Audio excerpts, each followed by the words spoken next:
Hello, everyone. Welcome to the LitRPG Audiobook podcast. I'm Ray, and I'll be reviewing some recent and classic LitRPG audiobooks for you. Today, I'm going to begin with Stratus Online Awakening, Book 1. The author is Drew Cordell, and the narration is done by William Turbot. The audiobook length itself is 8 hours and 22 minutes, a very comfortable number, and it's not overly long or too short. It comes in at just the right point, if you ask me. "You're gonna die in 8 seconds!" Gaz screamed in my ear. He was right. The Minotaur in front of me had broken through my defenses, and all my abilities were on cooldown. Oh, and I was bleeding profusely. Gaz cursed as he continued to pour light magic into my failing body. We were all low, and we didn't have much time. I pivoted my feet and threw my body to the side as the beast charged, narrowly dodging the rush attack. If I could smell in Sicaran Online, I'm sure the Minotaur would have smelled horrible.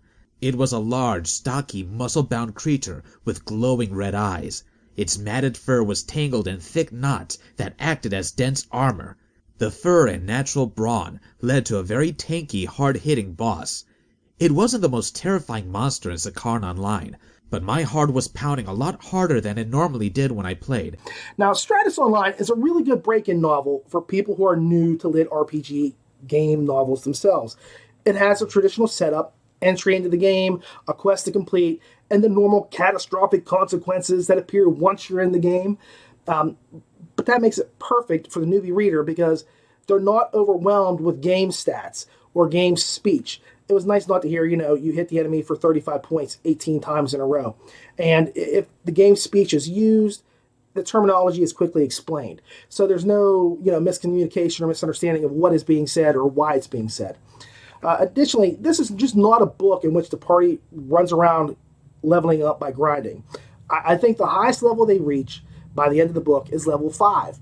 So there's no grinding per se, but there is a long-term goal that the party has, and there is a bit of a competition to everything. So they have reasons for doing everything that they do.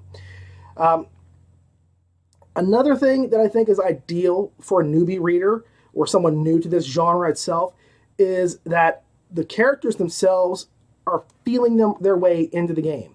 They aren't given manuals. They don't have any wiki to run to when they have a problem. They are thrown in to the water right over their head, and they have no idea what's going on, just like a reader would do if they just came to this genre cold and had no idea what was happening. Now, there are a few small flaws, nothing major. The first one for me is that it takes a really long time to get into the game itself. Now, I'm not sure why, but I think it was somewhere around the 2-hour mark before the team actually got to play the game.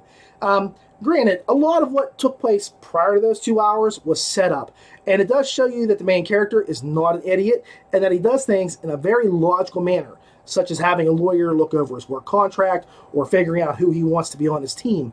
But I have to say, though, this is something that another writer would have glossed over in about 2 paragraphs, and we would have been into the game. And sometimes there's a lot to be said for getting into the interesting part rather than the real world part. So that was kind of a little bump in the road. That was like my big hiccup with everything, with the story itself. The other thing was, and as much as I enjoy Turbot's narration, he does have an issue with pronunciation in my eyes, okay? So there's a thing where you have your skills and your abilities and your strengths and all that. And in this game, you have attributes, okay? Strength, intelligence, wisdom, dexterity, so on and so forth. Those are your attributes. He constantly pronounced it as attributes. And to me, if you have strength, that is an attribute. But you attribute your strength, or you attribute your attribute of strength to working out. And he kept saying, attribute. Your attribute has increased. This attribute has increased. It's not an attribute. You attribute something to your working out or to your studying. That's how it works. And it was just kind of a mind-boggling experience for me. Nothing overwhelming. I just think that for me, that was a touchy subject. Now, the story itself really pops once you get into the game. So 2 hours in, boom, you are on the road. And it was nice not to see the party hunting 35 rats to gain experience points. This is more like a story with lit elements than it is a lit story laden with burdensome stats. The team itself is fun, and Edwin, the main character, is a likable character. The story itself does have several twists and turns and ends up having a very Matrixy feel towards the end. I don't want to spoil anything, but the end game revolves around the gaming gods and fighting back against evil titans. And the team ends up backing, well, okay, I don't want to spoil it for you, but no matter which side they pick, they're going to be on the opposite side of other gamers who are competing against them. One or two, also, those other gamers might just be out for their blood, both figuratively and literally. So they really have to watch their backs. As the beginning of books go for this kind of a series, it looks to be like a worthwhile investment. Considering the flippy, trippy twist that came at the end, I really have to admit that I had not seen that particular concept in a lit RPG setting before, so it was really kind of fun to get a new twist and turn right at the end. So it does end on a cliffhanger, guys. So this is a series that sets up a long game. And granted, if you only got 5 levels in by book 1, and there's a whole world to explore, you know this is not going to be done in 1 or 2 books. So it's setting up a long series. There are a lot of loose ends that have yet to be wrapped up. So like I said, you are going to have some time to get to know the characters. Turbet's narration, aside from the attribute dispute, is great. He provides voices for each character and really gives the evil PC, a really snotty, haughty tone that just oozes disdain and malevolence for everyone around him, even his teammates. He certainly has some fun with the non-human voices. I've listened to him narrate a few other books, and he has never let me down yet. So as narration goes, he's spot on 99% of the time. Now, if you're looking for a new lit series or are new to the genre, then this is an excellent place to start. Like I said, it's not a grind away for 10 chapters kind of book. It sticks to the important things, although there are a few points that the stats are run through, as you might expect. The book does take some time to build, but by the ending, there's a really good turn that makes you want to come back for the next book. My final score is 7.5. Good sound quality, above average writing and narration, but I do hope to see some improvement in the future, and I can't wait for more. All right, so the next book I'm going to review is The Arcane Survivalist, Apocalyptic Fantasy Lit RPG. Author is Deck Davis, the narrator is J.J. Janess, and the audiobook length is 7 hours and 34 minutes, and it felt like it was a lot longer. I hate to say that. He'd earned his doctorate, and after years of writing research papers that nobody bothered to read, he got bored. He wanted glory, riches, recognition, and he wasn't getting an ounce of it. That was why he started experimenting with dark matter. Don't ask how. Benny didn't have time to explain the specifics. It took weeks of getting up at sunrise and working until the sky darkened, but he did it. Again, don't ask how. Suffice to say that after 6 months of working in secret, he opened a dark matter portal into another dimension. Yeah, bet you're impressed with him now, aren't you? He messed around with the portal for a while. He threw all kinds of crap through it, before finally having the balls to step through it himself. When he did, he found himself in a world that, to all intents and purposes, was like a video game. I have to admit one thing, though. Deck Davis knows how to craft a title. This one, The Arcane Survivalist, really called out to me. It was fierce and awesome, and I had such high hopes for this book. And I'm really sad to say that those hopes were dashed on the rocks of despair by the cliffs of insanity on the sea of drowned discouragement. The book itself seemed like it was written by a 12-year-old who just found out that he can swear when his parents aren't around. The never-ending penis jokes and butt references really put me right off. Seriously, I can enjoy swearing. In fact, I love to swear by myself. But not even cursing like this to be funny works. If you want to see how to curse and be funny, look at Richard Pryor, okay? That man knew how to mix the two and make them work. So swearing can be used judiciously with humor, but not here. This was potty humor that had no punch, none. And it was just crude, and it was never ending. I'll give you an example. The protagonist names his mental assistant who's supposed to help him do things and learn his magic something that rhymes with duck face, but goes by the initials of FF. After a while, I could not stand it anymore.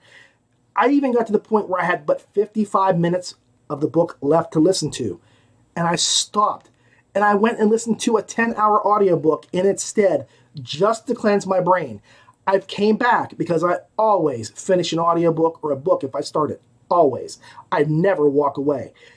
And when I did come back and listen, those were the longest 55 minutes of my life. I couldn't have cared less if the main character had died, if he had exploded, if he had gone missing. Anything that would have happened along those lines would have been a boon in my eyes, because I just was bleeding from my ears because the potty humor escalated incessantly, and I just did not find it funny. Now, I'm sure there's some 12-year-olds out there who will find this book immensely humorous and great, but I don't think it's appropriate for 12-year-olds. I'm sure they'll find it just like their dad's Playboys hidden under the bed somewhere. This is not the place to do this, okay?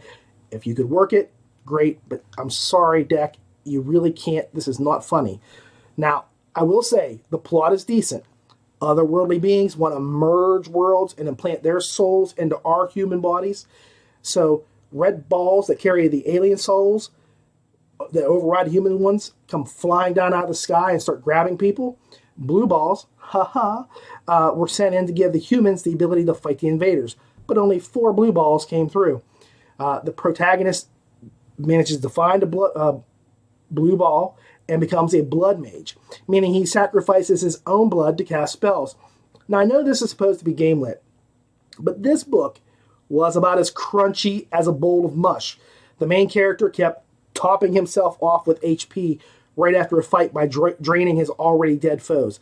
There was never, and I mean literally never, a moment in this story where there was tension or you were in fear for any of the characters' lives, even the ones who died. I just don't think that there was anything in there that you really got concerned with. And for some reason, Davis made the main character a con man. I think he thought this would make him more of a beehole than he would be normally. And the funny thing is, he's really not that smart, and his con is about as smooth and as original as crunchy peanut butter. I just could not stomach the crappy humor or the MC's attitude at all. And Lord save me, okay? I don't want to sound negative, but I did not look to see it was J.J. Janess who narrated. I have listened to him before and was completely underwhelmed by his narration capabilities. Had I seen his name on this book, I would have insta-passed. The man can speak clearly and properly pronounce and enunciate words, but his voice is very weak, and his reading is very wooden. The only time he ever shows signs of emotion or life is when he's reading the monsters. And I think he just automatically makes them aggressive sounding by instinct. What does an orc sound like? He sounds like this, so he's going to sound mad. That's the way it comes across. Everything else is very wooden and very unemotional. There is no pace. There is nothing that makes this interesting. It was bleeding my ears. He drugged this book down a lot. And I don't want to say that because I don't want to hurt anybody's career. But this man is not my style of narrator. He may be great for other people, but does not work for me. Had it been a different narrator, this could have been a 3, 4, maybe even a 5-star book if you trimmed out some of the Kevin Smith style humor. But this is audible, and what you hear makes or breaks you. And JJJ shattered this book before it ever began. This review has been a real struggle for me, guys, and I'm going to be honest with you.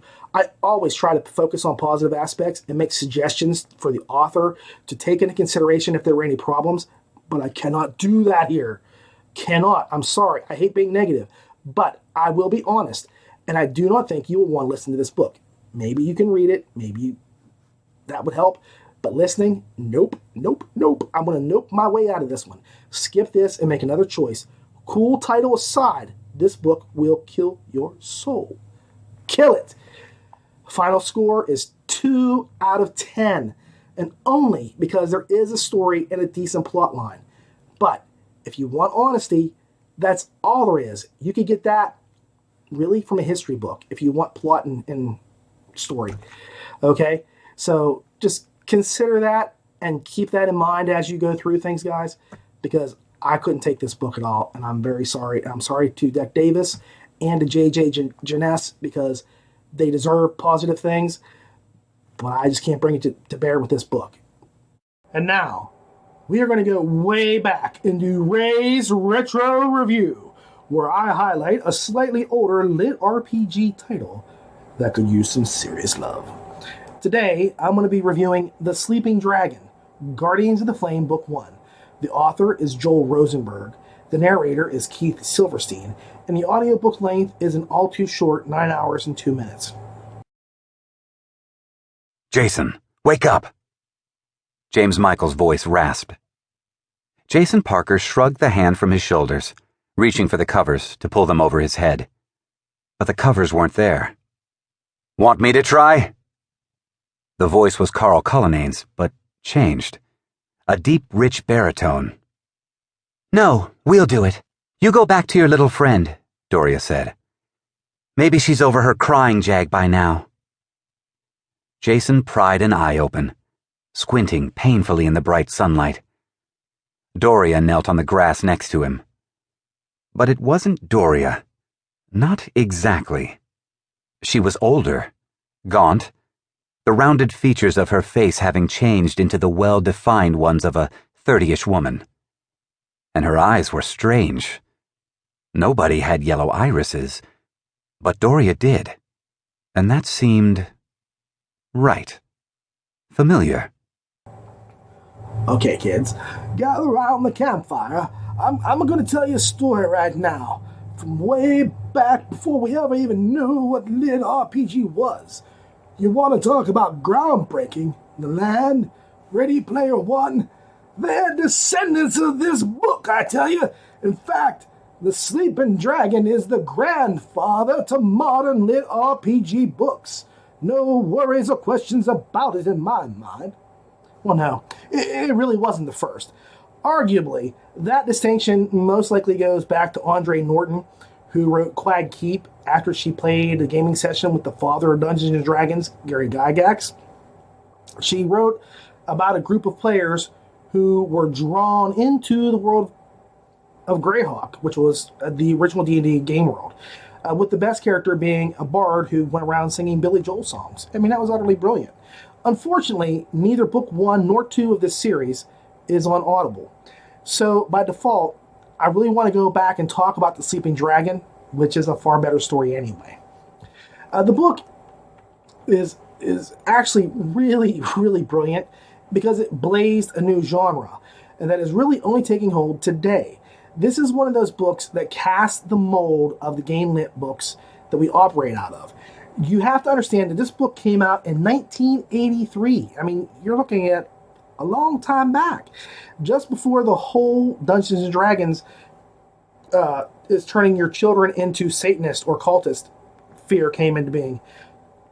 It hit right at the height of the game's popularity. I mean, it struck like a bolt of lightning. I mean, I saw this book on a shelf when I was literally going to a bookstore to see if I couldn't buy the Dungeon Master's Guide, okay? So, this was right at the right place at the right time. And it came out also right about the period of time that the iconic D&D cartoon was released. So, Guardians, it just kind of meshes right into you get sucked into a game world concept. And I mean, and it takes it to levels that you just really don't see even nowadays. Let's just start off with, this is about some college students who get together once a week and they play a game with their favorite professor. The only problem is that they aren't really playing a game and the professor isn't really a professor. He's not what he seems. And they soon find themselves in a world as their characters. They find out that they are playing with their lives for keeps. And they need to find a way back before they all end up dead. Now, the great thing about this book is that they have no fear of killing characters off. And it doesn't matter if it's the main character or if it's a side character. They go ahead and they die. There's no questions asked. There's no thought about it. When it's time to go, you think George R.R. Martin is a butcher? Try Silverstein sometime. I mean, Joel Rosenberg, I should say. Silverstein just kind of helps along with his voice. Rosenberg slays everybody that he needs to get the job done. There's no questions asked, no mercy. It just happens. So that's one of the most impactful parts is when you first get into the game world, the characters do everything that you would probably do as a game character when you entered that world unexpectedly. And they destroy everything that they have with them by accident. And then they do stupid things and they pay for it. It's a really good life lesson because you get to see just how you would probably react as a gamer being thrust into the game world. And the really nasty part about all this is there is no reboot. There's no restart. There's no second life.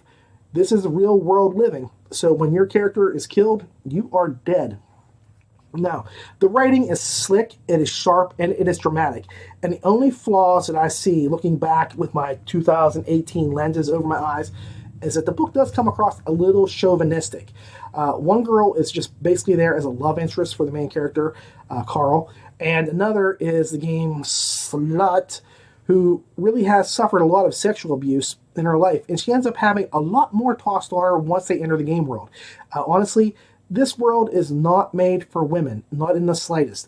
And in fact, I don't even think I would play the game as a female just for fun, because you're going to end up being one. And it seemed like every woman there was sexually abused, raped, or tortured in some capacity at some point during the books. So the realism is real, I will say that, and you do get some really good characters out of the trauma that they endure. But characters die because they do stupid things, and the party only wants to go home, and they suffer attrition. The fight scenes are intense and incredible, and the characterizations are so spot on that they totally feel like real people. Carl, Walter, Armin, they all feel like you know them from somewhere. The book was really ahead of its time. The writing is so powerful and the characters so fully fleshed out, you cannot help but empathize with them. And again, you want to talk about tropes. This is one of the things that really kind of gets you to see where it all started at. Armin is a person who is wheelchair bound, and in the game, he has no restrictions because he basically plays a really powerful dwarf fighter. And so this is where the trope that you get into the game and you can do anything you want no matter what you were like physically beforehand, that's where it all starts at. I mean, it's cliche nowadays, but it never existed before this. I mean, not in Quag Keep, not in, anything else. This was the premier book to do that, okay? So I'm not even call it a trope or a cliche because this was the place where it all began. And it's really nice to see it. And this book flows. It flows like water down a hill, and it is cool and crisp and clear, and it is refreshing as all get out to have something like this happen. I could go back and reread this book once a year, the whole series, and enjoy it. Now, I will say, just for your own edification, that as good as the series is, once Carl is no longer the main character, you probably want to quit the series. Once his son becomes the MC, it's not quite as powerful, it's not quite as moving, and the fact is, and I hate to say it like this, Joel dies, and he doesn't finish the series, so it kind of leaves you hanging. And the point where Carl steps away as the main character is really a perfect point to get out of the series anyway. It's a really good stopping point. It makes sense, and it works. So you shouldn't have an issue. If you're going to go any further, maybe one more book into it, but beyond that, cut it off, just because there's no conclusion, and it's just really left hanging. So it's just an incredible series, and I'm saying this right now, I'm reading book 1 to you, but the entire series is organic. It's not forced. Silverstein embodies his character. He drives home every blade, every swing, every burn, every bite, and like I said, his portrayal of Carl and Walter Slavotsky and the dwarf are so outstanding, and his female voices are intense and believable. He plays a great hero and a great villain. So Silverstein, his narration just elevates this book up all the more, and it's deeply appreciated because this book deserved a really good narrator, and this was really ahead of its time for when it was recorded. So just go back and take a chance and read this book. I don't think you'll have a problem. I think you'll really, really appreciate it, and you'll get a really good grasp of how far we've come today from where we started. So don't miss it. If you love game lit or RPG books, because it's so good, this is a fantastic series. Like I said, it peters out after Carl's son takes over, and Silverberg does die. Not Silverberg, Rosenberg. Why am I having a problem with that? Rosenberg does die, and before the series ends, and that's okay, because things are going to work out, for the best. Honestly, just go with the first 5 books. That's all I can say. My final score with this is 9 out of 10. Narration is outstanding. Story-wise, it is incredible. It is brilliant. It is groundbreaking. And like I say, it's the grandfather of all the stuff that you listen to or read today. So why not give this a shot? If you know this book at all, go out, pick it up. Don't pass by. Get the books. You will not be disappointed. I really promise you that. This is very, very heartfelt. So for me, you can't go better than this book, especially for a classic lit RPG book. Okay? So that's all I have for today. My final thing is, why do you listen to audiobooks? It's because you can't read with your eyes closed, but you sure as heck can listen. So enjoy your books and have a good day. Take care.